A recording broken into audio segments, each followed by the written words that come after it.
पहिल्यांदा ही रील बघ भावा, नंतर भन्नाट कमेंट्स वाचू. पळत पळत जायचा आणि समोर उभे असलेल्या आपल्या बापाला कडकडून मिठी मारायची. जा पोरी जा, चाल जा, पळत पळत जा पोरा आणि आपल्या बापाला अगोदर कडकडून मिठी मार. जोपर्यंत मी सांगत नाही ती मिठी सोडू नका. जा, तुझ्या बापाला मिठी मार पोरा. चाल पळ, जिथं तुझा बाप उभा आहे बोरे तिथं जा आणि तुझ्या बापाला अगोदर कडकडून मिठी मार. मार पोरी मार, तुझ्या बापाला अगोदर कडकडून मिठी मार. तुझ्या आईला अगोदर कडकडून मिठी मार. मार पोरी, सांग मला हे बरे या बापाच्या डोळ्यातले अश्रू खोटे का मला सांग. सांग मला या बापाच्या डोळ्यातले अश्रू खोटे आहेत का?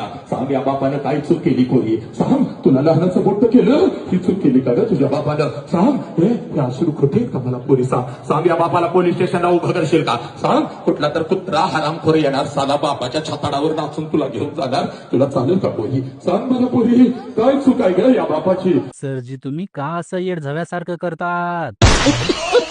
या कार्यक्रमामुळेच माझ्या मित्रांचं लफडं तुटलं. पप्पा म्हणताय आईला रडू पण येईना, झक मारली इथं आलो. पोरांना फाशी भेटली तरी असे चाळे नाही करणार. तुमचा नाही काही गुन्हा, आमच्याच माईचा चिना. आई घातली रडू येत होतं, तेवढ्यात कमेंट्स वाचल्या. पोरींना रडवायची निंजा टेक्निक.